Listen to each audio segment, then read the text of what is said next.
Plus TV, safety for all. السلام عليكم ورحمة الله وبركاته. الحمد لله رب العالمين والعاقبة للمتقين والصلاة والسلام على رسوله الأمين وعلى آله وصحبه أجمعين. أما بعد، قال النبي صلى الله عليه وسلم: تنكح المرأة لأربع: لمالها ولجمالها ولحسبها ولدينها فاظفر بذات الدين. وقال النبي صلى الله عليه وسلم: إذا أتاكم من ترضون دينه وخلقه فزوجوه وإلا تكن فتنة في الأرض وفساد عريض.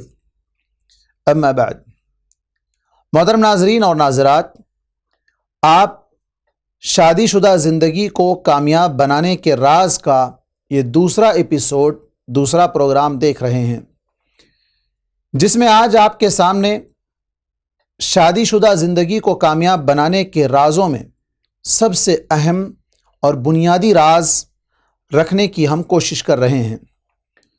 میری مراد یہ ہے کہ شادی شدہ زندگی، جو نکاح کے بعد شادی شدہ یا میرڈ اسے کہا جائے گا، لیکن اس سے پہلے، نکاح سے پہلے انتخاب، جسے آپ دوسرے الفاظ میں دونوں کا ایک دوسرے کے لیے سلیکشن، لڑکا لڑکی کا کس بنیاد پر سلیکشن کرے گا اور لڑکی لڑکے کو کن وجوہات پر، کن شرائط پر اس کا سلیکشن کرے گی۔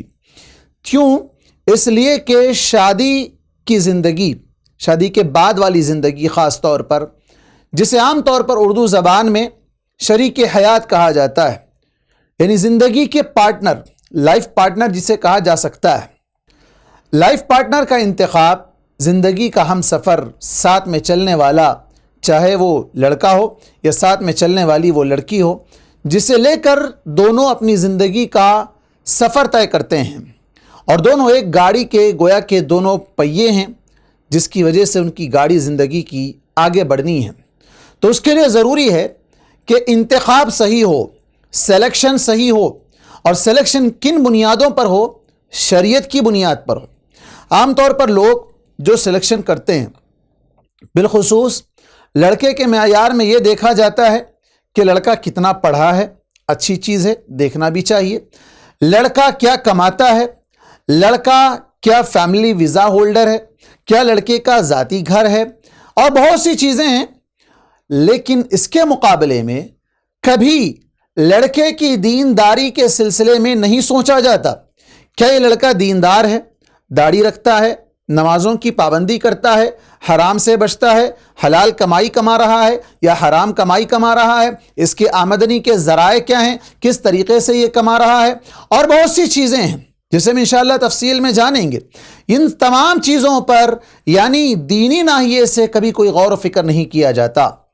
البتہ لڑکی کے بارے میں بھی جس طرح اللہ کے نبی صلی اللہ علیہ وسلم نے دیندار لڑکی کو ترجیح دینے کا حکم دیتے ہوئے کہا فَظْفَرْ بِذَاتِ الدِّينِ، وہاں بھی ہم یہ دیکھتے ہیں کہ لوگ لڑکی کی ہائٹ دیکھتے ہیں، اس کی خوبصورتی دیکھتے ہیں، اس کے جسم کا فٹنس، وہ سلم ہے یا جو ہے بہت زیادہ موٹی ہے، جس طریقے سے اس کو دیکھا جاتا ہے، یا اسی طرح اس کے بال کیسے ہیں، اور بہت سی چیزیں ہیں جو آج معاشرے میں، سوسائٹی میں دیکھی جاتی ہیں۔ لیکن کہیں یہ نہیں دیکھا جاتا کہ اس کو قرآن کتنا پڑھنا آتا ہے، اس کو دعائیں کتنی یاد ہیں، اس کا دینی ماحول کیا ہے، اس کے گھر کا مزاج کیسا ہے، اس کے گھر میں دینی تعلیم و تربیت کا انتظام کیسا ہے، یہ دین کے بنیادی چیزیں، فنڈامنٹلز جو دین کی بنیادیں ہیں، کیا اس کو یہ جانتی ہیں یا نہیں جانتی ہے؟ اس طرح کا کوئی سوال نہیں ہوتا ہے۔ اور آپ دیکھیں بہت سے رشتے شادی ہونے کے بعد، نکاح ہونے کے بعد، معمولی دین کے چھوٹے چھوٹے مسائل سے وہ لوگ ناواقف رہتے ہیں، چھوٹے چھوٹے مسائل سے ناواقف رہتے ہیں، حالانکہ اپنی جگہ بڑی بڑی ڈگریاں وہ اپنے ساتھ رکھے ہوتے ہیں، لیکن یہ ڈگریاں کس کام کی؟ اور عام طور پر جو رشتے طے ہوتے ہیں وہ رشتے مال کی بنیاد پر ہی زیادہ طے ہوتے ہیں۔ جہیز جو معاشرے کے لیے ایک ناسور، پورے معاشرے کے لیے ایک دیمک ہے، جو اندر سے پوری طرح پوری سوسائٹی کو کھا جاتا ہے اور پوری سوسائٹی کو کمزور کر دیتا ہے، معاشرے کو تباہی کے دہانے پر پہنچا دیتا ہے۔ اور اسی طرح اس کے علاوہ اور بھی بہت سے رسم و رواج ہے، نکاح کے وقت، نکاح سے پہلے، نکاح کے بعد، ان تمام کی تفصیل انشاءاللہ ابھی آپ کے سامنے آئے گی۔ محترم ناظرین، نکاح کا معیار دینداری ہو تو وہ نکاح سب سے کامیاب ہے، اور نکاح کو آسان بنانا مقصد ہو، عزتوں کی حفاظت کرنا مقصد ہو، تو اللہ تبارک و تعالیٰ خود بخود سارے مسائل آسان کر دیتا ہے، سارے مسائل اللہ تبارک و تعالیٰ آسان کر دیتا ہے۔ لیکن اگر مال حاصل کرنا مقصود ہو، یا لوگوں میں شہرت ہو کہ فلاں شخص کی بیوی بہت خوبصورت ہے، فلاں شخص کی بیوی بہت مالدار ہے، فلاں شخص کی بیوی بہت لمبی ہے، فلاں شخص کی بیوی ایسی ہے ویسی ہے، یہ جو لوگوں میں معاشرے میں پایا جاتا ہے، یہ نظریہ غلط ہے، اس کو سب سے پہلے بدلنے کی ضرورت ہے۔ ابھی میں نے آپ کے سامنے 2 حدیثیں پیش کی ہے۔ پہلی حدیث، اللہ کے نبی صلی اللہ علیہ وسلم نے کہا تنکح المرأۃ لأربع، بیوی کا انتخاب، چونکہ ہر شخص یہ چاہتا ہے کہ اس کی لائف پارٹنر، اس کے ساتھ زندگی گزارنے والی، جو اس کے خیال میں، اس کے تصور میں جو وہ سوچ کر رکھا ہوتا ہے، امیجن کیا ہوا رہتا ہے کہ میری بیوی ایسی ایسی ہونی چاہیے، اس تصور اور ان کنڈیشنز کو فالو کرتے ہوئے ایک انسان اپنے لیے اپنا ایک شریک حیات، اپنا ہم سفر، اپنا لائف پارٹنر کا انتخاب اچھے طریقے سے کر سکے۔ آپ صلی اللہ علیہ وسلم نے کہا تنکح المرأۃ لأربع، کہ 4 چیزوں کی بنا پر عام طور پر عورت سے نکاح کیا جاتا ہے۔ کیا ہے؟ لمالہا، مالداری دیکھی جاتی ہے۔ مالداری کیوں دیکھی جاتی ہے؟ مالداری اس لیے نہیں دیکھی جاتی ہے کہ اس سے مال لینا مقصود ہو، مالداری اس لیے نہیں دیکھی جاتی ہے کہ اس کے مال پر زندگی گزارنا مقصود ہو، مالداری اس لیے نہیں دیکھی جاتی ہے کہ اس سے جہیز لینا مقصود ہو، بلکہ مالداری اس لیے دیکھی جاتی ہے کہ وہ اگر مالدار رہے تو اس کا نفس مال کی طرف زیادہ لالچی نگاہوں سے نہیں دیکھے گا، وہ پہلے ہی سے مالدار رہے تو وہ مال کی حرص میں مبتلا نہیں ہوگی، وہ مال کے حرص میں مبتلا نہیں ہوگی۔ کیوں؟ اس لیے کہ بعض ایسے رشتے ہوتے ہیں جہاں کفو نہیں ہوتا ہے۔ کفو کا مطلب ہے یکسانیت، ایکوالٹی، یعنی یہ ایک شخص ہے کہ جو مالدار ہے، اس کے مقابلے میں اس کی بیوی ہے جو مالدار نہیں تھی، کسی غریب گھرانے سے تعلق رکھتی تھی، بعد میں نتیجہ یہ نکلتا ہے کہ اس گھر میں چوریاں ہونے لگتی ہیں، وہاں پر لڑائی جھگڑے ہونے لگتے ہیں، وہ مال کو چرانا یا مال کے سلسلے میں بہت ہی غلط کام وہ کرنے بیٹھ جاتی ہے، چونکہ وہ شروع سے مالدار نہیں تھی۔ ہاں، اگر وہ دیندار ہوتی تو مال کی کوئی اہمیت ہی نہیں ہے، وہ دیندار ہے، جیسے آگے آئے گا کہ مال تو خیر ختم ہونے والی چیز ہے، مال اس کے پاس بھی نہیں رہے گا، اس کے پاس بھی نہیں رہے گا، مال تو ختم ہونے والی چیز ہے، لیکن عام طور پر اس چیز کو دیکھا جاتا ہے تاکہ وہ شریف النفس ہو، مال کے سلسلے میں وہ حریص اور لالچی نہ ہو، اور ساتھ ہی ساتھ اس کی خوبصورتی کو بھی دیکھا جاتا ہے، چونکہ ہر انسان چاہتا ہے کہ اس کی بیوی خوبصورت ہو۔ اب یہ خوبصورتی کا معیار کیا ہوتا ہے؟ ہر معاشرے میں، ہر جگہ، ہر علاقے کے اعتبار سے حسن اور خوبصورتی الگ الگ چیزوں پر محیط ہے۔ عام طور پر رنگ و جمال، یعنی عورت کا رنگ سفید ہو، خوشنما ہو، خوش مزاج ہو۔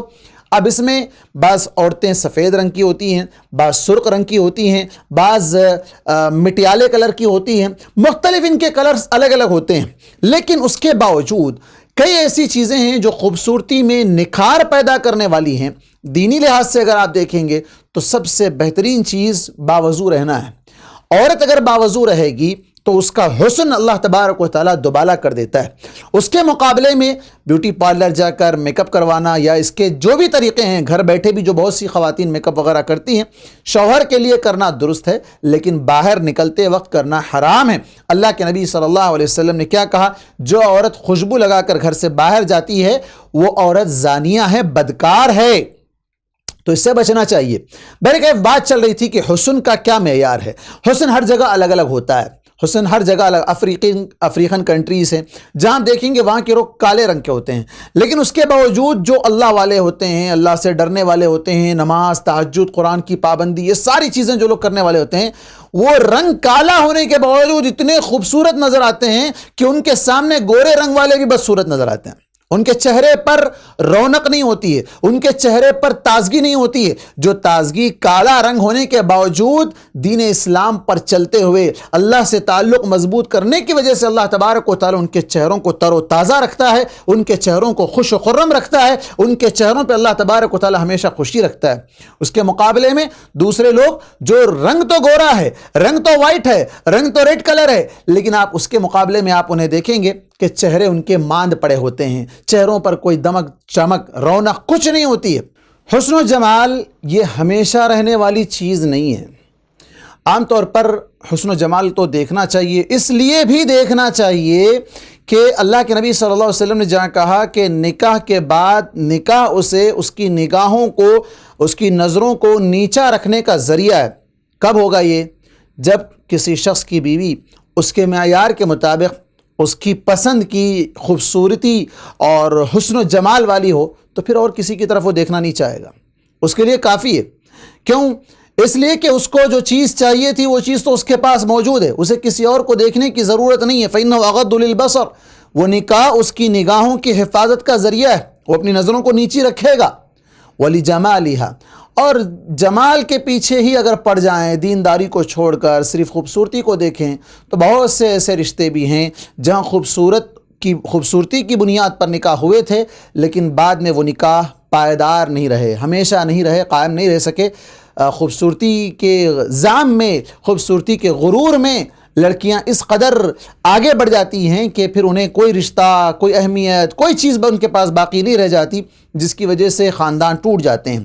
تو خوبصورتی جو کہ اچھی چیز تو ہے، لیکن اس کا غرور، اس کا زام، اور اس میں مبتلا ہو کر وہ دوسروں کو حقیر سمجھنے لگ جائے تو پھر یہی چیز اس کے لیے وبال جان بن جاتی ہے اور اس نکاح کو توڑنے کا ذریعہ بھی بن سکتی ہے۔ خوبصورتی کے سلسلے میں اس بات کو بھی ذہن میں رکھنا چاہیے کہ خوبصورتی عارضی ہو سکتی ہے۔ انسان اگر بیمار پڑ جائے، کوئی مصیبت میں مبتلا ہو جائے، کوئی ٹینشن یا ڈپریشن کا شکار ہو جائے، کسی وجہ سے بھی اس کی خوبصورتی زائل ہو سکتی ہے، لیکن دینداری اگر رہے تو اس کی خوبصورتی کا نکھار مزید بڑھ جاتا ہے، مزید اضافہ ہو جاتا ہے۔ اور تیسری چیز ہے حسب۔ حسب سے مراد خاندان دیکھا جائے گا کہ لڑکی کے ماں باپ دونوں طرف سے ان کا خاندان کیسا ہے، ان کے خاندان کے لوگ کیسے ہیں، ان کی نسل کہاں سے آ رہی ہے۔ یعنی اس سے مراد یہ ہے کہ اچھے اور اعلیٰ خاندان کے لوگ ہوں، شریف النسل ہوں، ان کے اندر کوئی بد اخلاق، برے لوگ، لڑائی جھگڑے والے اور فساد کرنے والے اور مختلف جرائم میں ملوث نہ ہوں۔ اچھے شریف لوگ ہوں، شریف گھرانہ ہو۔ ہر آدمی یہی چاہتا ہے کہ وہ ایسے گھر کی پلی ہوئی بچی ہو جہاں پر دینی مزاج ہو، دینی ماحول ہو، اور ان کے ماں باپ، ان کے دادا پردادا، یہ جتنا بھی جو سلسلہ چلتا ہوا آ رہا ہے وہ کیا ہو، دینی ماحول سے تعلق رکھنے والے ہوں، تو وہ رشتہ بڑا ہی معیاری ہوتا ہے، بڑا ہی اعلیٰ ہوتا ہے، اور اس رشتے کے اندر خیر و برکت بھی ہو سکتی ہے اس بنیاد پر کہ اس گھر کی تربیت اچھے طریقے سے ہوئی ہے۔ اگر گھر کا ماحول اس کے برعکس، اس کے اپوزٹ خراب ہو، لڑائی جھگڑا ہو، فساد گھر میں ہوتا ہو، مار پیٹ کرنے والے ہوں، کھانے پینے والے ہوں، شراب نوشی کرنے والے ہوں، جرائم، لڑائی جھگڑے، قتل غارت گری کرنے والے ہوں، گھر کے اندر بے دینی کا مزاج ہے، دینداری کوئی چیز نہیں ہے، نماز روزے کی کوئی پابندی نہیں ہے، قرآن کی تلاوت نہیں ہے، دینی ماحول نہیں ہے اس گھر میں، تو پھر ایسی لڑکی گھر آ کر، آپ کے گھر آنے کے بعد اس سے اچھی توقعات ناممکن ہیں۔ ہاں الا یہ کہ اللہ تبارک و تعالیٰ اسے سمجھ دے، وہ کہیں سے تعلیم حاصل کر لے یا اپنے آپ کو وہ سدھار لے، تو یہ ایک الگ بات ہے، یہ ایک الگ بات ہے۔ اور چوتھی چیز ہے دینداری۔ وَلِدِينِهَا، دین کی بنیاد پر نکاح ہوگا۔ اور فَاظْفَرْ بِذَاتِ الدِّينِ، آپ صلی اللہ علیہ وسلم نے کہا کہ دیندار عورت سے نکاح کر کے تم کامیاب ہو جاؤ۔ یہ حدیث صحیح بخاری حدیث نمبر 5090 اور صحیح مسلم میں 1466، دونوں جگہ یہ حدیث آئی ہے۔ اور اس میں جو بات کہی گئی کہ دیندار عورت کو شادی میں لا کر، نکاح میں لا کر تم کامیاب ہو جاؤ، کامیابی کا راز آپ صلی اللہ علیہ وسلم نے اس حدیث میں بیان کر دیا کہ تم کامیابی چاہتے ہو، شادی کے بعد تم خوش رہنا چاہتے ہو، تو اس کی ہائٹ مت دیکھو، اس کا رنگ کلر کے اوپر مت جاؤ، اس کی سلم اور فٹنس پر مت جاؤ۔ فٹنس دیکھنا چاہیے، کیونکہ بیمار لڑکی کو شادی کر کے مصیبت میں مبتلا نہیں ہو جانا۔ بہت سے لوگ دھوکہ دیتے ہیں، لڑکی کے اندر بیماریاں رہتی ہیں، اس کو چھپاتے ہیں، ان کے عیوب کو بتائے بغیر نکاح کروا دیتے ہیں، یہ غلط طریقہ ہے۔ بعد میں شادی کے بعد وہ بیچارہ پریشان ہو جاتا ہے، علاج معالجے میں ہی اس کی ساری زندگی چلی جاتی ہے، اور کئی ایسے بڑی بڑی بیماریوں میں مبتلا رہتے ہیں، کینسر، ٹی بی، نہ جانے اور کیسی کیسی بیماریوں میں مبتلا رہتے ہیں۔ شادی کے بعد ان لوگوں کے لیے مسائل کھڑے ہو جاتے ہیں، لڑائی جھگڑے شروع ہو جاتے ہیں، اور پھر اسی طرح جادو، اثرات وغیرہ، یہ ساری چیزیں ایک الگ مصیبت جو ہے نا بنی ہوئی ہیں۔ تو ان تمام سے پاک ہونے کے بعد پورا علاج کروا کر فٹنس تو دیکھنی چاہیے، صحت مند ہونا چاہیے، لیکن اس کا یہ مطلب نہیں ہے کہ سلم ہو تو ہی شادی کریں گے، سلم نہ ہو تو شادی نہیں کریں گے، یہ بھی غلط بات ہے، اس کا بھی خیال رکھنا چاہیے۔ تو دیندار ہوگی تو مال کی طرف لالچی نگاہوں سے نہیں دیکھے گی، مال کی طرف توجہ نہیں دے گی، وہ مال کے مقابلے میں دین کو ترجیح دینے والی ہے، وہ مال کے مقابلے میں شوہر کی عزت کرنے والی ہے۔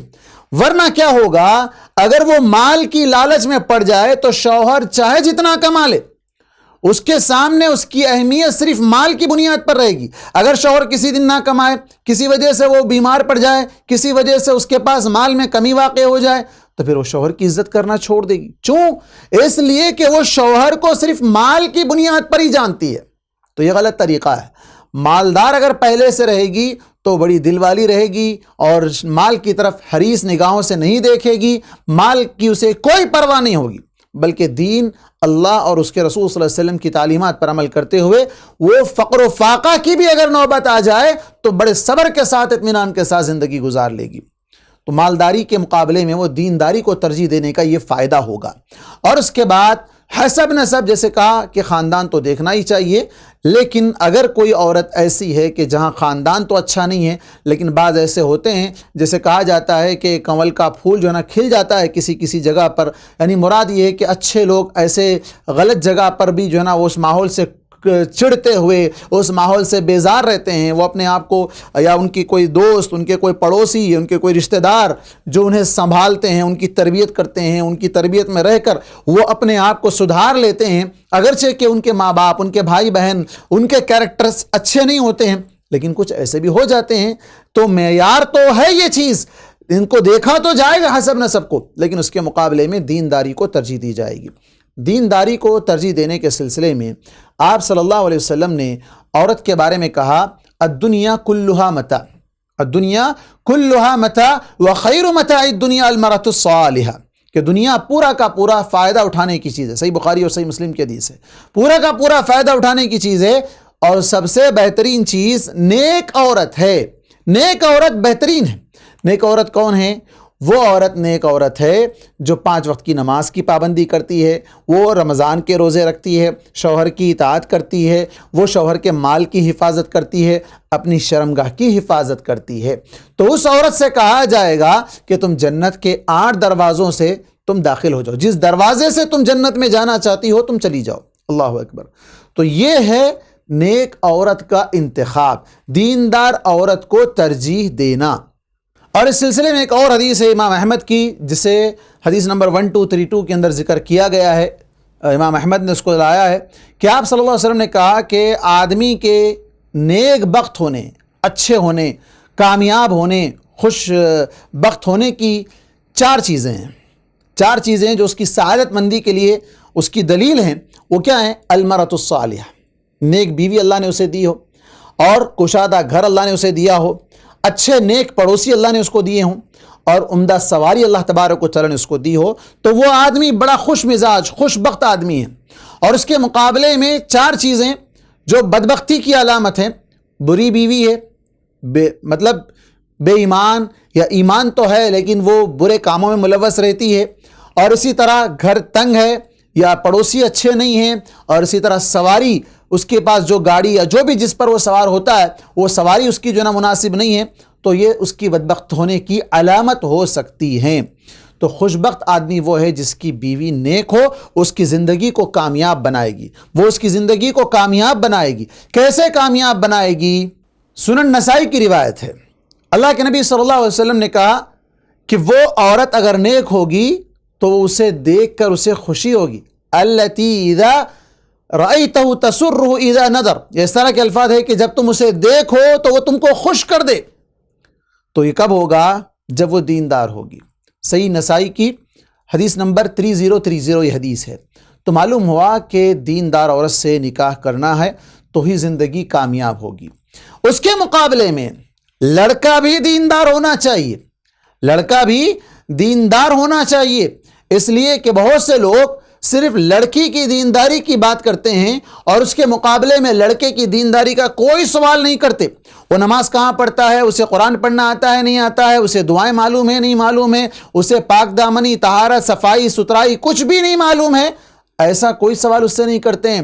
وہ سگریٹ پیتا ہے، وہ شراب پیتا ہے، وہ جو نا دوستوں کے ساتھ عیاشی کرتا ہے، آوارہ پھرتا ہے، گھومتا ہے، راتوں میں باہر گزارتا ہے. اور آج کل تو سوشل میڈیا کا دور ہے، سوشل میڈیا میں کس کس کے ساتھ اس کے دوستیاں ہیں، کس کس کے ساتھ وہ فرینڈشپ کیا ہوا ہے، یہ سب کوئی سوال نہیں کرتے ہیں.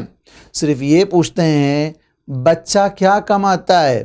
نہیں بھی کماتا ہے بعض جگہ تب بھی خاموش رہتے ہیں اس بنیاد پر کہ بچی سے نکاح کر کے چلا جائے، بچی کا نکاح ہو جائے. یہ نہیں دیکھتے ہیں کہ یہ بچہ نہیں کمائے گا تو بچی کو کیسے جو ہے نا گزارا کرے گا، وہ ہمیں سے جہیز مانگے گا، وہ ہمیں بچی پر بار بار ظلم و ستم ڈھائے گا. یہ نہیں دیکھتے ہیں کسی طرح بچی کا نکاح ہو جائے. یہ دیکھتے ہیں بچی کا نکاح ہو. لیکن کتنے ایسے نکاح ہیں جہاں نکاح ہونے کے بعد وہ نکاح ٹوٹ جاتے ہیں، لڑائی جھگڑے، فساد، قتل، یہ ساری چیزیں، یہاں تک کہ بسا اوقات دلہنوں کو زندہ جلا بھی دیا جاتا ہے، نعوذ باللہ من ذالک. ایسے ایسے مسائل بھی آتے ہیں. تو اس سلسلے میں ہمیں ترمذی کی وہ روایت یاد آتی ہے. اللہ کے نبی صلی اللہ علیہ وسلم نے کہا اذا اتاکم من ترضون دینہ وخلقہ فزوجوہ. دیندار لڑکے کی کیا چیزیں ہیں، کس کو دیکھا جائے گا. اذا اتاکم من ترضون دینہ، جب تمہارے پاس ایسے لڑکے کا رشتہ آئے جو دیندار ہو، جس کی دینداری سے تم راضی ہو، یعنی تم دیکھتے ہو، تم جانتے ہو کہ لڑکا ہاں دیندار ہے. وَخُلُقَهُ، اس کے کیریکٹر سے بھی تم راضی ہو. اس کے کیریکٹر کیسے ہیں، اسلامی مطابق ہیں، اسلام کے مطابق ہے یا نہیں ہے، یہ ساری چیزیں تمہارے ذہن میں ہونی چاہیے. اور جب ایسا نکاح آئے یا ایسے نکاح کا پیغام آئے تو اس سے نکاح کر دو. وَإِلَّا، اگر ایسے نکاح کو ترجیح دینے کے بجائے، اب کیا ہوتا ہے عام طور پر معاشرے میں آپ دیکھیں گے کوئی داڑھی والا ہے، کوئی اللہ کے اور اللہ کے رسول صلی اللہ علیہ وسلم کے فرامین کی مطابق زندگی گزارنے والا ہے، اس پر عمل کرنا چاہتا ہے، تو لوگ کیا کہیں گے، یہ بیچارہ کیا پالے گا، کیا کھلائے گا.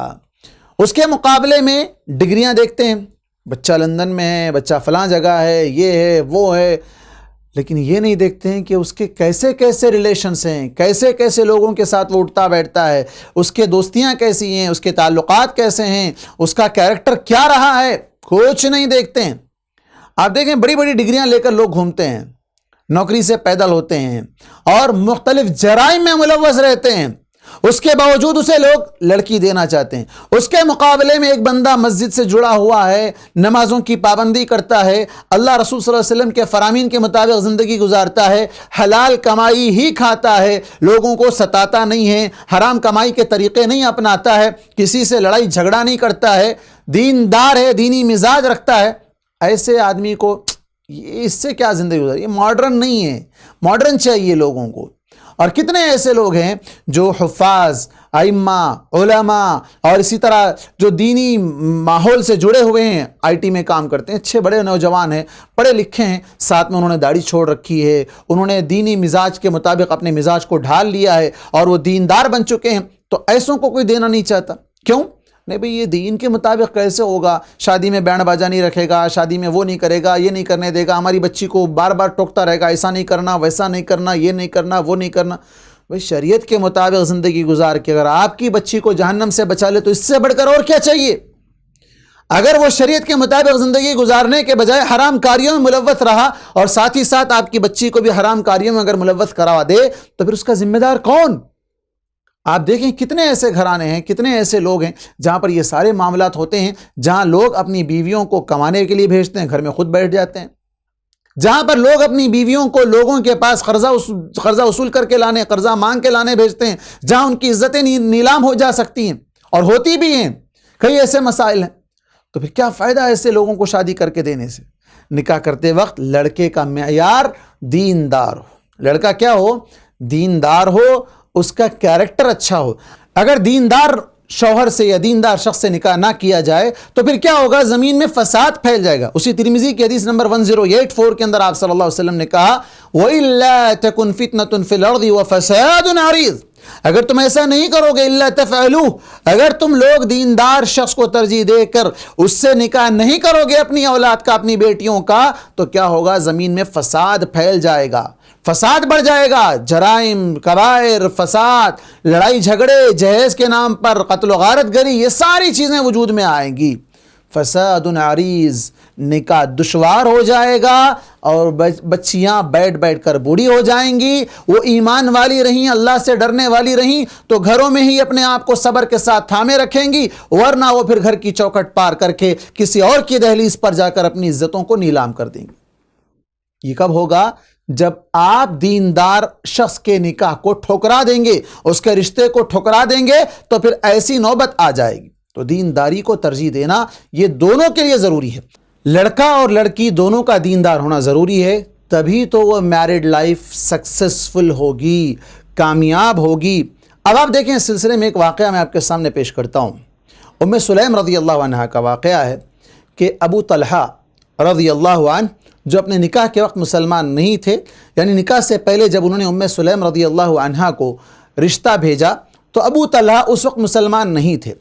ام سلیم رضی اللہ عنہ نے ان سے دین کی بنیاد پر نکاح کرنا چاہا، اور کیا کہا کہ میرا مہر یہ ہوگا کہ تم اسلام لے آؤ، تم مسلمان بن جاؤ، یہی میرا مہر ہے۔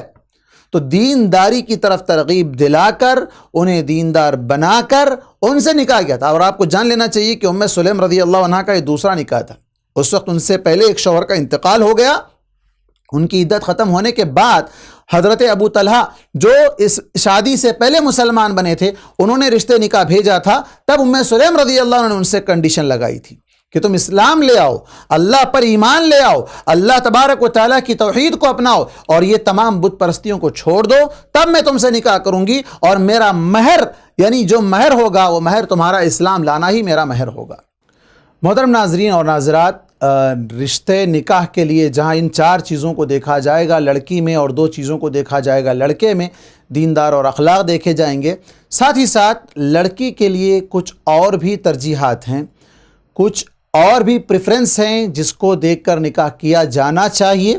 اس میں سے ایک ہے لڑکی کا باکرہ ہونا، لڑکی کا باکرہ، کنواری لڑکی جسے کہا جاتا ہے۔ اللہ کے نبی صلی اللہ علیہ وسلم نے کہا علیکم بالابکار، یہ سنن ابن ماجہ کی حدیث نمبر 1508، جس کے اندر آپ صلی اللہ علیہ وسلم نے کہا کہ تم باکرہ لڑکیوں سے نکاح کرو۔ کیوں؟ اس کے 3 فائدے آپ صلی اللہ علیہ وسلم نے بتلائے ہیں کہ ایک تو یہ ہے کہ وہ میٹھی زبان والی ہوتی ہیں، شیرین گفتگو جن کی ہوتی ہے، وہ نرم مزاج ہوتی ہیں، خوش مزاج ہوتی ہیں، وہ پہلے سے کسی شوہر کے ساتھ زندگی نہیں گزاری ہیں، پہلے تم شوہر بن رہے ہو اس کے، تو وہ تمہیں ساری محبت دے گی، خوشی سے بات کرے گی، خوش اسلوبی سے پیش آئے گی، شیرین گفتگو ہوگی اور زیادہ بچے جننے والی ہوگی۔ اور اس کے بعد یہ کہا آپ صلی اللہ علیہ وسلم نے کہ وہ تھوڑے پر راضی ہونے والی ہوگی، تھوڑے پر، یعنی اگر مال کم ہے تو اسے اس کی کوئی پرواہ نہیں، وہ آپ کی مطیع و فرما بردار رہے گی، وہ آپ کی اطاعت کرنے والی رہے گی۔ تو یہ اس کے اندر جو ترجیح دی جا رہی ہے وہ باکرہ عورت۔ اور اس سلسلے میں ایک مشہور واقعہ بھی ہے، غالباً حضرت جابر رضی اللہ عنہ کا صحیح بخاری اور صحیح مسلم میں روایت آئی ہے۔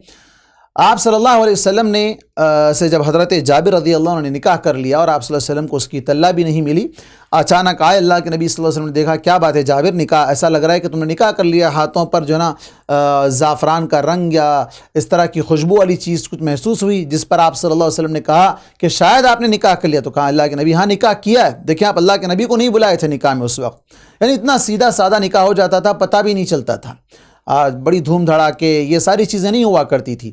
تو اس وقت حضرت جابر رضی اللہ عنہ نے کہا کہ ہاں میں نے نکاح کر لیا ہے۔ تو آپ صلی اللہ علیہ وسلم نے ان سے پوچھا جابر تم نے نکاح کس سے کیا ہے؟ کیا وہ باکرہ ہے یا سیبہ ہے؟ سیبہ سے مراد کیا اس کی پہلے سے شادی ہو چکی تھی، شوہر انتقال کر گیا یا شوہر طلاق دے دیا یا اس کا خلا ہو گیا تھا، ایسی عورت تھی، یا بالکل باکرہ عورت کنواری عورت سے تم نے شادی کیا ہے؟ تو انہوں نے کہا کہ میں نے سیبہ سے شادی کی، یعنی جس کا پہلے سے نکاح ہو چکا تھا اور وہ انتقال ہو گیا یا طلاق خلا جو بھی ہوا تھا، ایسی عورت سے جس کا وہ دوسرا نکاح کر کے اسے اپنے نکاح میں لے آئے تھے۔ تو اللہ کے نبی صلی اللہ علیہ وسلم نے کہا کاش تم باکرہ سے شادی کرتے تو کیا ہوتا، تلاعبها وتلاعب معك، کہ تم اس کے ساتھ کھیلتے وہ تمہارے ساتھ کھیلتی، یعنی یہ زندگی لطف اندوزی کے ساتھ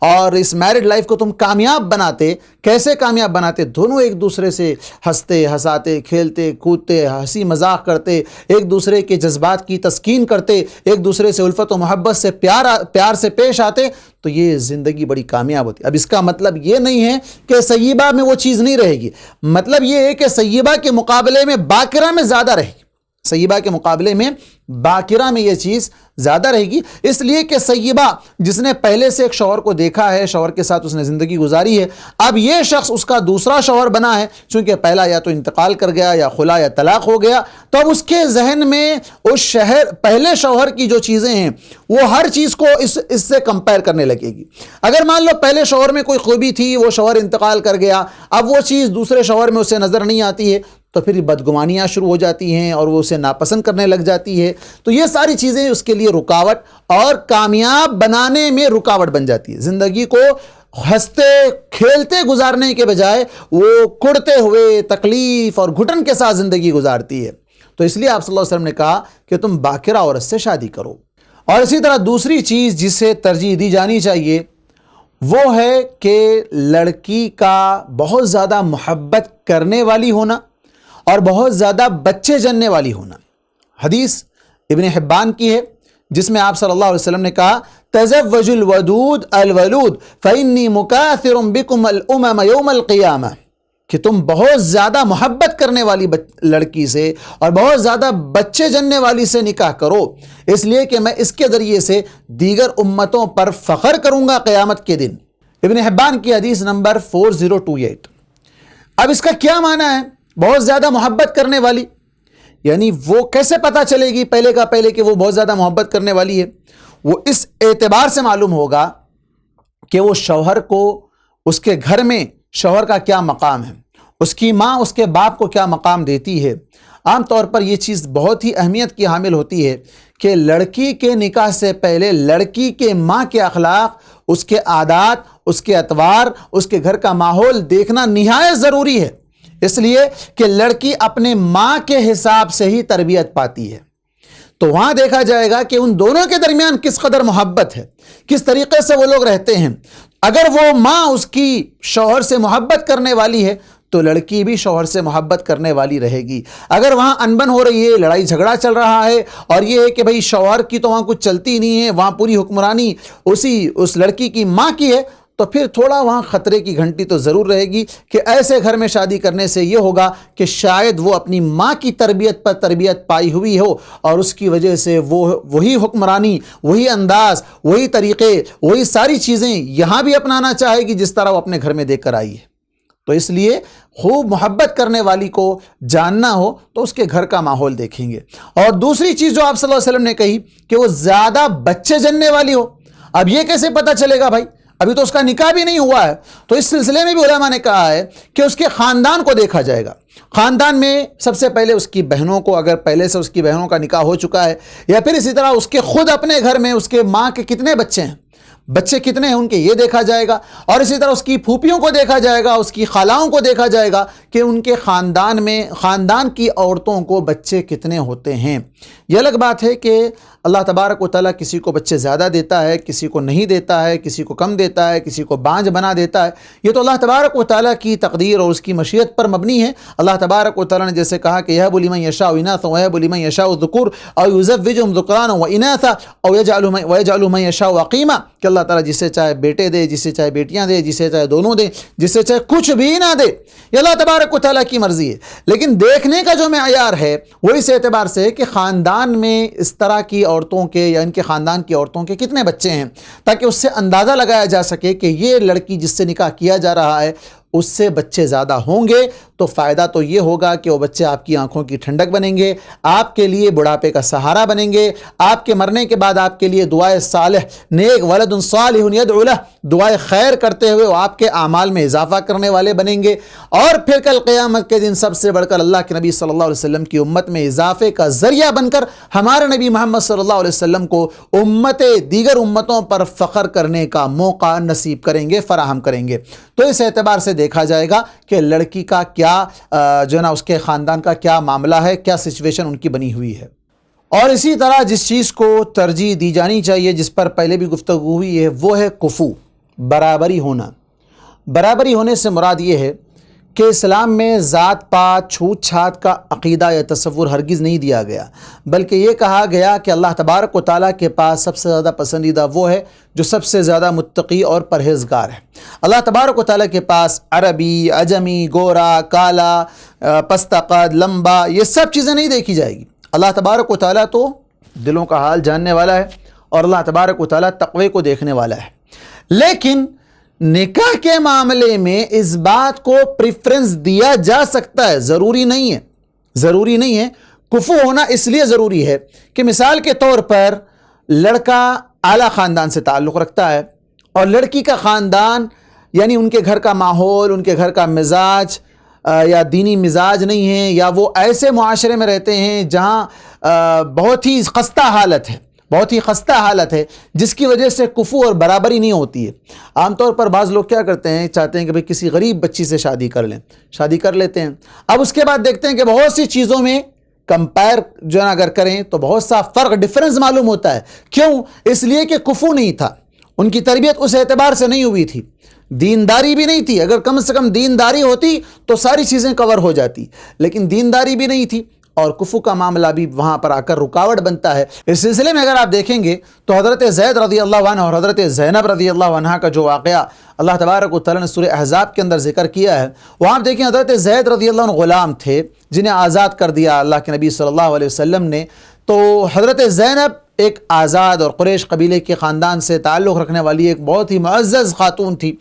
تو اللہ کے نبی صلی اللہ علیہ وسلم نے ان کا نکاح کروایا، لیکن وہ شروع ہی سے دونوں میں بن نہیں پا رہی تھی۔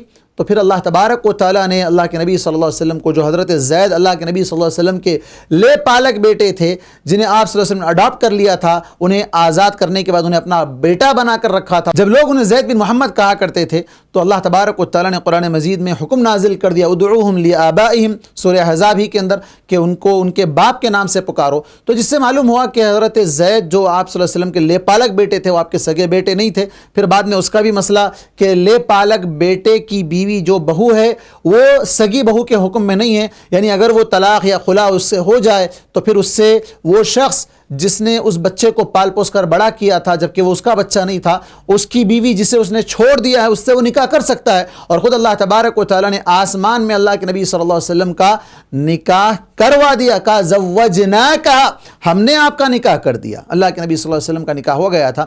تو یعنی یہاں دونوں میں کفو نہیں تھا، برابری نہیں تھی، جس کی وجہ سے وہ رشتہ جم نہیں پا رہا تھا، وہ زندگی کامیاب نہیں ہو پا رہی تھی۔ اسی وجہ سے اللہ تبارک و تعالیٰ نے اس نکاح کو، جب حضرت زید اور حضرت زینب میں بن نہیں پا رہی تھی تو انہیں علیحدگی کا حکم دیا، اور پھر اس کے بعد عدت گزرنے کے بعد اللہ کے نبی صلی اللہ علیہ وسلم کا نکاح ان سے کروا دیا گیا۔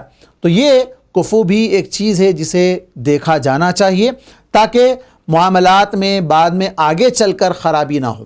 دیکھیں اس چیز میں ایک بڑا مسئلہ یہ ہے کہ لوگ رشتہ طے کرتے وقت بہت سے سوالات نہیں کرتے ہیں، کہیں ایسا نہ ہو کہ رشتہ طے نہ ہو جائے، رشتہ ٹوٹ نہ جائے، بننے سے پہلے ٹوٹ نہ جائے، یہ سمجھ کر بہت سے سوالات نہیں کرتے ہیں۔ بہت سی باتیں دل ہی دل میں چھپائے رکھ لیتے ہیں، یا سوالات رہتے ہیں لیکن وہ اس کا اظہار نہیں کر پاتے ہیں، کہیں ایسا نہ ہو کہ رشتہ نہ ہو پائے۔ تو اس وجہ سے وہ بہتر ہے اس وقت ساری چیزوں کی وضاحت ہو جائے تاکہ بعد میں آگے چل کر مصیبت نہ بن جائے، اور ایسا ہی ہوتا ہے جب یہ ساری چیزیں واضح نہیں ہوں گی تو بعد میں آگے چل کر مصیبت بن ہی جاتی ہے۔ انتخاب کے بعد سلیکشن کے لیے ایک اور چیز جو بنیادی ضرورت ہے وہ ہے لڑکی کو دیکھنا، یعنی منگیتر کو، جس سے منگنی ہونے والی ہے، جس سے خطبہ ہونے والا ہے، اس کو دیکھنے کا کیا حکم ہے۔ اللہ کے نبی صلی اللہ علیہ وسلم کے پاس ایک انصاری صحابی آتے ہیں، صحیح مسلم کی حدیث ہے 1424، جس کے اندر اللہ کے نبی صلی اللہ علیہ وسلم کے پاس ایک صحابی آتے ہیں، انصاری صحابی آ کر کہتے ہیں اللہ کے نبی صلی اللہ علیہ وسلم میں انصاری عورت سے نکاح کرنا چاہتا ہوں۔ یہ مہاجر تھے، ہجرت کر کے آئے ہوئے تھے۔ تو آپ صلی اللہ علیہ وسلم نے کہا اذهب الیہا فانظر، اس کو دیکھو، جاؤ اس کے پاس اور جا کر اس کو دیکھ لو۔ کیوں؟ اس لیے کہ انصار کی عورتوں میں کچھ ہوتا ہے، عورتوں کی آنکھوں میں کچھ ہوتا ہے۔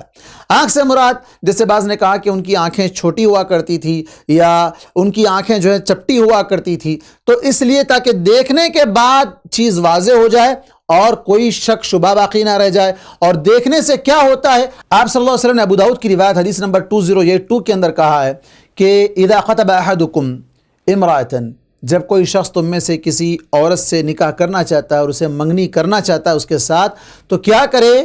اس کو دیکھ لے، جو چیز اسے نکاح پر آمادہ کرتی ہے۔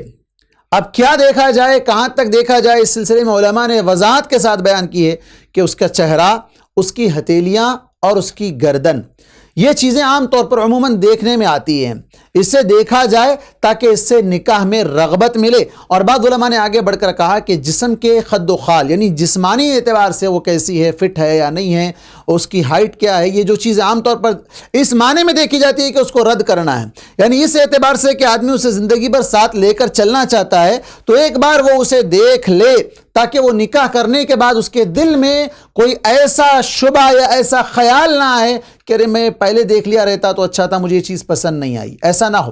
اس لیے آپ صلی اللہ علیہ وسلم نے حکم دیا، صحیح مسلم کی حدیث بھی ہم نے ابھی آپ کے سامنے پیش کی ہے اور یہ ابو داؤد کی بھی روایت ہے، آپ صلی اللہ علیہ وسلم نے کہا کہ دیکھ لے جو اسے نکاح پر آمادہ کرے۔ اب یہاں تھوڑا رک کر آپ سوچیں کہ شریعت میں جو پردے کا حکم دیا گیا ہے، چہرے کا پردہ، جو لوگ کہتے ہیں کہ چہرے کا پردہ نہیں ہے، اگر چہرے کا پردہ نہیں ہے تو پھر یہاں منگنی کرنے والے کو اسپیشل اجازت دی جا رہی ہے کہ وہ چہرہ دیکھے۔ کیا مطلب ہوا؟ چہرے کا پردہ ہے، اس کے لیے کہا گیا کہ ایک مرتبہ وہ دیکھ لے، بلکہ آپ صلی اللہ علیہ وسلم نے یہاں تک کہا ایسا بھی اگر دیکھنے کا موقع بن جائے کہ اس کو محسوس تک نہ ہو کہ آپ دیکھ رہے ہیں تو بھی دیکھ لو تاکہ آپ کو اطمینان ہو جائے، آپ کو اطمینان ہو جائے۔ تو اس کا مطلب کیا ہوا؟ صاف ہے کہ ہر حال میں چہرے کا پردہ ہے۔ ایسی کنڈیشن میں اور اسی طرح حالت احرام میں چہرے کو کھولنے کا جو حکم دیا گیا ہے، یہ ایگزمشن ہے، اس میں رخصت دی گئی ہے کہ وہاں وہ چہرہ کھلا رکھے گی اور یہاں شوہر کو، جو اس کا شوہر بننا چاہتا ہے، وہ اسے ایک مرتبہ دیکھنا چاہتا ہے تو اسے دیکھنے کی اجازت دی جائے۔ یہ بھی معاشرے میں بڑی مصیبت ہے کہ شوہر کو جس سے نکاح ہونا ہے اس کو نہیں دکھایا جاتا، اس کے چچیرے بھائی، خلیرے بھائی، اس کے کزنز، اس کے دوست، اس کے رشتہ دار، اس کی پھوپھی، خالہ، فلاں فلاں، پورا خاندان دیکھ لیتا ہے، لیکن جس کو نکاح کرنا ہے اس کو نہیں دکھایا جاتا ہے۔ یہ غلط بات ہے۔ جس کو نکاح کرنا ہے وہ دیکھے گا، وہ پسند کرے گا۔ اچھا، پسند کی جب بات آتی ہے، مان لو کہ لڑکے کو پسند آ گئی، لڑکے کا باپ بولتا ہے مجھے پسند نہیں ہے، لڑکے کا بھائی بولتا مجھے پسند نہیں ہے، لڑکے کا کزن بولتا مجھے پسند نہیں ہے، خالہ بولتی مجھے پسند نہیں ہے۔ یہ پسند کا اعتبار نہیں ہے، کرنے والا اگر اسے راضی ہے، وہ پسند ہے، خلاص وہ دونوں راضی ہیں، تو بیچ میں دوسروں کی پسند کا اعتبار نہیں کیا جائے گا، دوسروں کی پسند کا اعتبار ہرگز بھی نہیں کیا جائے گا، بلکہ وہ لڑکے کا باپ بھی اسے دیکھنے کا اس وقت تک مجاز نہیں ہے، اس کے لیے جائز نہیں ہے جب تک کہ نکاح نہ ہو۔ کیوں؟ نکاح کے بعد وہ بہو بنے گی تب وہ اس کے لیے حرام ہوگی، اس سے پہلے وہ اس سے حرام نہیں ہے۔ ہو سکتا ہے ایسا بھی ہو کہ لڑکے کا باپ دیکھنے گیا اور وہی نکاح کرنے کے لیے آمادہ ہو جائے اور لڑکے کو باہر کر دے، تو جا بھائی میں نکاح کر لوں، اور ایسا بھی ہوا ہے کئی جگہ پر۔ تو یہ غلط طریقہ ہے، ایسا نہیں ہونا چاہیے۔ پہلے لڑکے کو ہی دکھانا چاہیے، لڑکا اگر راضی ہے تو کسی کو اس کے اندر دخل نہیں دینا چاہیے کہ رہی یہ اچھی نہیں ہے، فلاں ہے، ایسی ہے، ویسی ہے، اسے کنفیوز نہیں کرنا چاہیے۔ کیوں؟ اس لیے کہ اس کی وجہ سے ایک ہونے والا رشتہ ٹوٹ سکتا ہے اور رشتے کے اندر دراڑیں پیدا ہو سکتی ہیں، یا بعد میں بھی لوگ اسے تانا دیتے رہیں گے کہ ہم نے کہا تھا، تو نے سنا نہیں، ایسا نہیں کیا، ویسا نہیں کیا۔ یہ چیزیں نہیں ہونی چاہیے، لڑکے کو ہی دیکھنے کا موقع دیا جانا چاہیے۔ اب دیکھنے کی جب بات آتی ہے، جسے کہا جاتا ہے منگنی کرنا، خطبہ کرنا، عربی زبان میں خطبہ کہا جاتا ہے، یعنی کوئی شخص کسی شخص کی بیٹی کا ہاتھ مانگنے کے لیے جائے کہ میں آپ کی بیٹی سے نکاح کرنا چاہتا ہوں، یہ خطبہ ہے، یہ منگنی ہے۔ اس منگنی کے لیے فنکشن ہال بک کروانا، ہزاروں کی تعداد میں لوگوں کو ساتھ میں لے آنا، 1000، 500، 2000، پورے خاندان کو، پورے رشتہ داروں کو، پورے دوست احباب کو لاکھوں کا پیسہ لٹا دینا، یہ تو اسراف اور فضول خرچی ہے۔ اور پھر اس کے بعد کیا گارنٹی کہ وہ نکاح ہو؟ بعد میں نکاح ٹوٹ جائے یا نکاح نہ کرنا چاہے وہ، یا کسی اور سے نکاح کر لے، یا لڑکی جو ہے نہ کرنا چاہے، کئی ایک مسائل ہو سکتے ہیں۔ تو ان تمام چیزوں کا بھی خیال رکھنا چاہیے کہ یہ فضول خرچی اور اسراف جو یہاں بالخصوص ہمارے ہندوستان میں جو رسم و رواج بہت عام ہو چکے ہیں کہ ہم اتنے لوگوں کو لے آئیں گے، اتنے لوگوں کو کھلائیں گے، سارے لوگ دیکھتے ہوئے جائیں گے۔ اب آج کل تو ویڈیوگرافی کا دور ہے، بعض ہفتہ لڑکا اور لڑکی دونوں کو ایک اسٹیج پر بٹھا دیا جاتا ہے، دونوں ہاتھ ملتے ہیں، گلے ملتے ہیں، فوٹو تصویر کشی ہوتی ہے، ویڈیوگرافی ہوتی ہے، اور وہ گود میں اٹھا لیا جاتا ہے، نہ جانے کیا کیا کیا جاتا ہے، بہت کچھ کیا جاتا ہے۔ یہ سارے کام حرام ہیں، صرف دیکھنے کی اجازت ہے، دیکھنے کے علاوہ اور کوئی کام کی اجازت نہیں۔ ہاتھ نہ ملانے کی اجازت ہے، نہ بات کرنے کی اجازت۔ ہاں، بات کرنے کی جہاں تک بات ہے، بات اس حد تک تاکہ دونوں ایک دوسرے سے مطمئن ہو کہ بھائی آپ کا نام کیا ہے، آپ کیا کرتے ہیں، فلاں، یہ بس۔ اس سے بڑھ کر آج کل جو لوگ عام طور پر عادی بن چکے ہیں غیروں کی تہذیب سے متاثر ہو کر، یا فلم یا سیریلز دیکھ کر، اس طرح سے کہ لڑکا لڑکی شادی سے پہلے ہنی مون پر چلے جا رہے ہیں، لڑکا لڑکی شادی سے پہلے ہی وہ سارے کام کر گزر رہے ہیں جو شادی کے بعد کر رہے ہیں۔ کیوں؟ سیٹسفیکشن کے نام پر، کہ مطمئن ہوں دونوں ساتھ رہ سکتے یا نہیں رہ سکتے، پہلے کا پہلے ڈیٹنگ کر کے دیکھ لیں گے، سیٹ ہو سکتے یا نہیں ہو سکتے، سیٹ ہوئے تو نکاح کریں گے، نہیں ہوئے تو توڑ دیں گے۔ یہ کیسی بات ہے؟ یہ کون سا طریقہ ہے؟ کوئی مذہب اس کی اجازت نہیں دیتا ہے۔ یہ درندگی ہے، حیوانیت ہے، اور اس کی وجہ سے رشتوں میں مزید دراڑیں پیدا ہو جاتی ہے، عزتوں کے ساتھ کھلواڑ ہوتا ہے، زناکاری و بدکاری عام ہو جاتی ہے۔ اس سے روکنا چاہیے۔ نکاح کی منگنی یعنی جو رسم ہو یا ہو رہا ہے، اس کا ہرگز یہ مطلب نہیں ہے کہ دونوں ایک ساتھ رہیں، ایک ساتھ بیٹھیں، ایک ساتھ کھائیں پئیں، ایک ساتھ ایک بستر پر سوئیں۔ ہرگز اس کی اسلام اجازت نہیں دیتا ہے۔ کیوں؟ اس لیے کہ آپ صلی اللہ علیہ وسلم نے کیا کہا کہ جب لڑکا اور لڑکی دونوں اکیلے ہوں تو تیسرا وہاں شیطان ہوتا ہے، تیسرا وہاں شیطان ہوتا ہے۔ تو ہرگز ماں باپ کے لیے یہ اس کی گنجائش۔ اب کیا کہیں گے لوگ، کیا ارے بھائی یہ مولانا تو بولتے رہتے ہیں، ماڈرن دور ہے، ایسا تو چلتا ہے، لڑکا اسے ساتھ میں ڈیٹنگ پہ لے جائے گا، 2-4 دن باہر گھوم کر پکنک بنا کر آئے گا، 2-4 دن میں اس کی عزت نیلام کر دے گا، اس کے ساتھ زناکاری کر دے گا، کچھ بھی کر دے گا۔ اس کی کیا گارنٹی ہے؟ کون روکے گا اس کو؟ کون جا کر دیکھے گا اس کو؟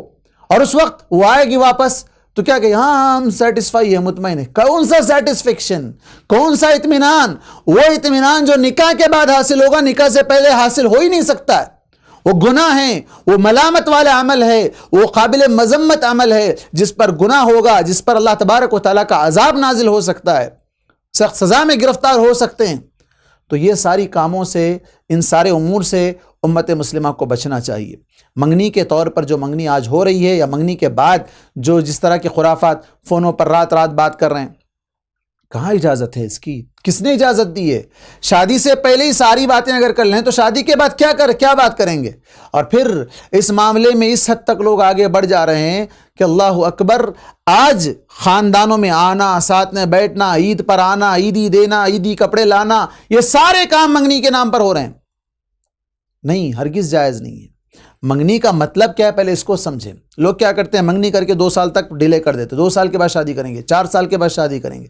نہیں، یہاں مراد یہ ہے کہ آپ اس سے نکاح کرنے میں رغبت رکھتے ہیں، کوئی اور نکاح کرنے سے پہلے آپ اپنے لیے اس کو منتخب کر چکے ہیں، وہ دلیل کے طور پر آپ نے اس کو، چاہے وہ ہر جگہ کا اعتبار سے الگ الگ طریقہ ہوتا ہے، کہیں انگوٹھی پہنائی جاتی ہے، کہیں نہیں پہنائی جاتی ہے، کہیں صرف منہ میٹھا کیا جاتا ہے، کہیں صرف زبانی طور پر کہہ دیا جاتا ہے، یہ چیز ہے۔ لیکن اس کے بعد جتنے یہ سارے بدعت و خرافات ہیں، ان سے بچنا نہایت ضروری ہے۔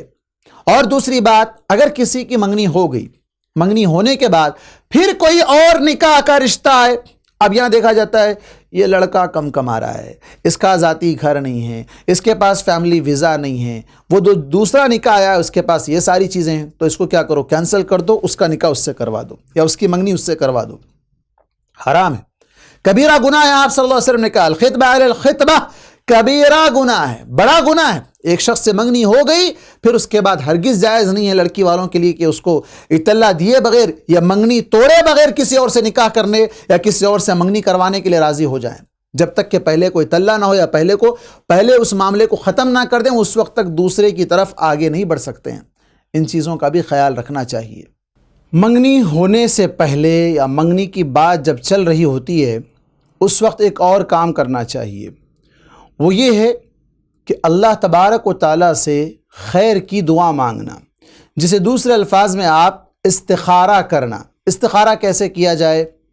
2 رکعت نماز پڑھ کر استخارہ کی جو دعا ہے، اللہم انی استخیرک بعلمک واستقدرک بقدرتک، جو طویل دعا ہے، جو حصن المسلم اور دیگر دعاؤں کی کتاب میں موجود ہے، وہاں استخارہ کا جو طریقہ موجود ہے، 2 رکعت نماز پڑھنا، نفل نماز پڑھ کر سلام پھیرنے کے بعد اس دعا کو پڑھنا، اور جہاں وہ کام کا ذکر آتا ہے کہ اللہم انی اسألک خیر ھذا، کہ اس کام کا جو کام ہے میں اس کی خیر کا تجھ سے سوال کر رہا ہوں، اس میں خیر ہے تو میرے لیے آسان کر۔ وہاں کام کی جگہ پر آپ اردو میں یا جو زبان آپ جانتے ہیں اس میں اس کام کا نام لیں، کوئی بھی کام، اور بالخصوص جب نکاح کا معاملہ ہو تو ہم اس لڑکے سے نکاح کرنا چاہتے ہیں، ہماری لڑکی کا، اور لڑکی خود بھی استخارہ کرے کہ میرا نکاح اس سے ہونا چاہتا ہے، اے پروردگار اگر میرے حق میں بہتر ہے، خیر ہے تو یہ نکاح کو آسان بنا دے، نہیں ہے تو پھیر دے، معاملہ ختم کروا دے۔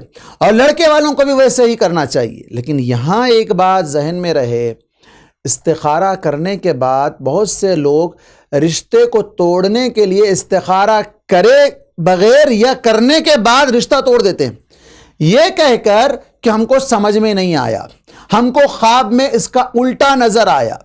اس بات میں سب سے پہلی چیز یہ ذہن میں رکھیں کہ استخارہ کرنے کے بعد خواب آنا ضروری نہیں ہے۔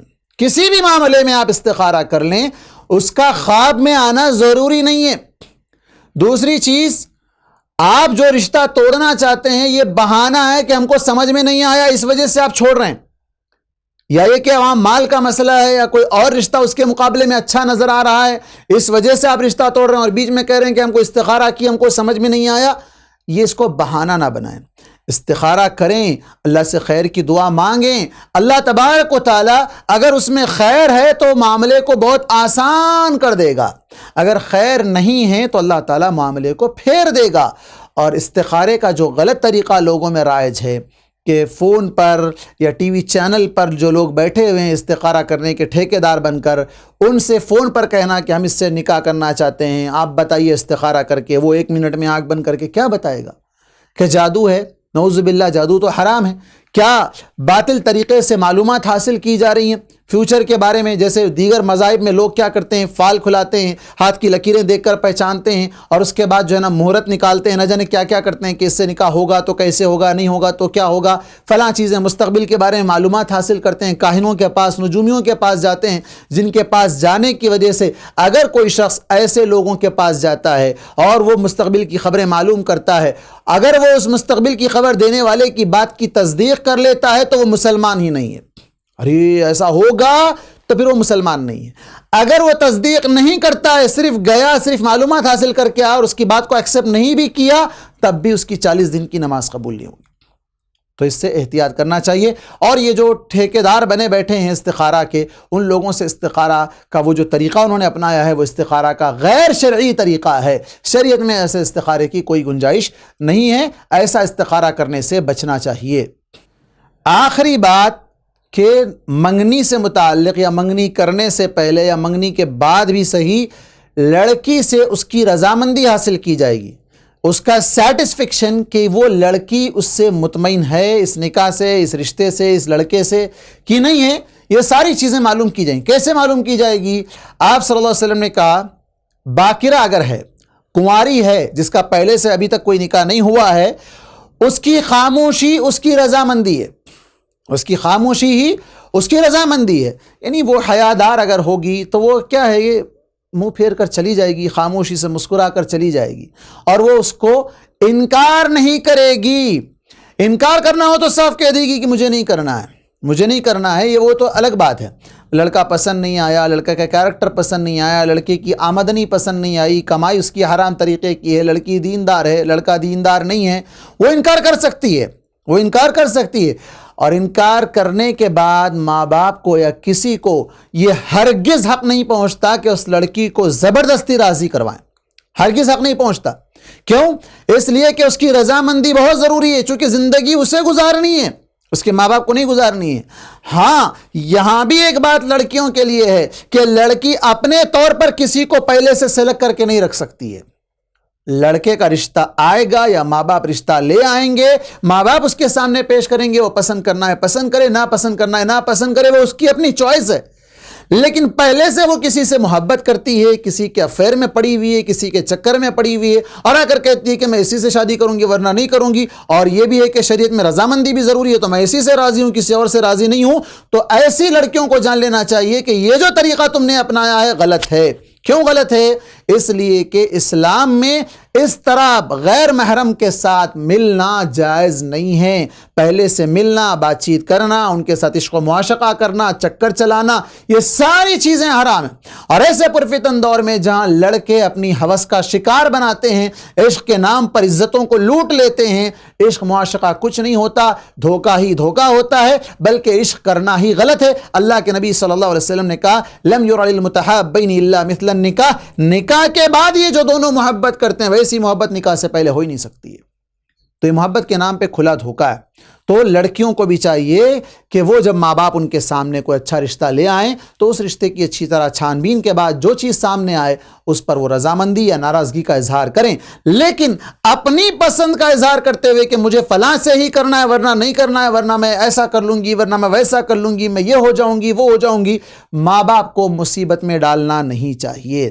ماں باپ کی رضامندی میں اللہ کی رضامندی ہے۔ ماں باپ اگر راضی ہیں تو رب راضی ہے، ماں باپ اگر ناراض ہیں تو رب بھی ناراض ہے۔ اس بات کو بھی ذہن میں رکھنا چاہیے۔ اور اگر وہ نکاح ماں باپ جہاں لڑکی دیندار ہے، وہ اس دیندار جو کہ لڑکا دیندار نہیں ہے، یا ایسا ہی کوئی معاملہ جس کی وجہ سے وہ لڑکی اس کو پسند نہیں کر رہی ہے اور وہ کوئی اور رشتے کی مانگ کرتی ہے، وہ اپنے طور پر بھی کوئی رشتہ پیش نہیں کر رہی ہے، وہ کسی دوسرے رشتے کے انتظار میں ہے کہ کوئی اس سے اچھا رشتہ آ جائے تب وہ نکاح کرنا چاہتی ہے، تو ایسی صورت میں ماں باپ کو ہرگز یہ حق نہیں پہنچتا کہ اس کے نکاح کو جلد سے جلد کروانے کے لیے اور اپنے آپ کو اس سے جلد نجات پانے کے لیے اس لڑکی کا زبردستی نکاح نہیں کریں گے۔ اللہ کے نبی صلی اللہ علیہ وسلم کے پاس ایک عورت آئی اور آ کر کہا اللہ کے نبی صلی اللہ علیہ وسلم میرے باپ نے میرا نکاح زبردستی کروا دیا، مجھے یہ رشتہ پسند نہیں تھا۔ آپ صلی اللہ علیہ وسلم نے اسے اختیار دیا، چاہو تو تم کنٹینیو کرو یا چاہے تو میں تمہارا رشتہ یہیں پر ختم کروا دوں۔ اس نے کہا اللہ کے نبی اب رشتہ ہو ہی گیا تو میں اس کو کنٹینیو کر لوں گی۔ لیکن یہاں ایک درس اللہ کے نبی صلی اللہ علیہ وسلم نے پوری امت کو دیا ہے کہ لڑکی اپنی رضامندی سے نکاح کرے گی، وہ اپنی رضامندی کا اظہار اگر باقرہ ہے تو خاموشی کے ساتھ کرے گی، یا پھر وہ اپنے الفاظ میں اگر ادا کر رہی ہے تو بھی کوئی حرج نہیں ہے، اور اگر وہ انکار کر رہی ہے تو زبردستی منع ہے۔ زبردستی کے ساتھ وہ نکاح پائیدار نہیں رہے گا، ہمیشہ نہیں چلے گا، آگے چل کر اختلافات، لڑائی جھگڑے، فساد ہوں گے اور وہ رشتہ ٹوٹ جا سکتا ہے، اور ایسا عام طور پر ہوتا بھی ہے۔ اور دوسری چیز، وہ لڑکی جس کا پہلے سے نکاح ہو چکا تھا، یعنی اس کا خلا ہو گیا یا طلاق ہو گیا یا شوہر وفات پا گیا، وہ بیوہ ہے، وہ اگر نکاح کرنا چاہتی ہے تو وہ اپنے الفاظ سے اظہار کر سکتی ہے، اس کی خاموشی نہیں دیکھی جائے گی وہاں پر، چونکہ وہ پہلے سے شوہر دیدہ ہے، اس نے شوہر کو دیکھ چکا ہے۔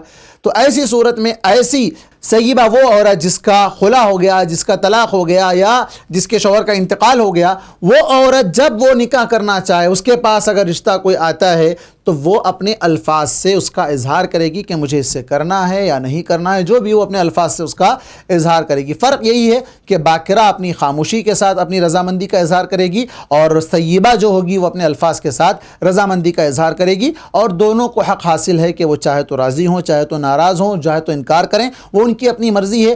بہرکیف آخر میں یہی بات کہنی ہے کہ کامیاب بنانے کے لیے شادی شدہ زندگی کو ان تمام باتوں کا خیال رکھیں کہ کس طرح جو نا انتخاب کرنا ہے، معیار کیا ہونا چاہیے، اور کس بنیاد پر رشتے کو طے کرنا چاہیے، اور رشتہ طے کرتے وقت کن چیزوں کا خیال رکھنا چاہیے۔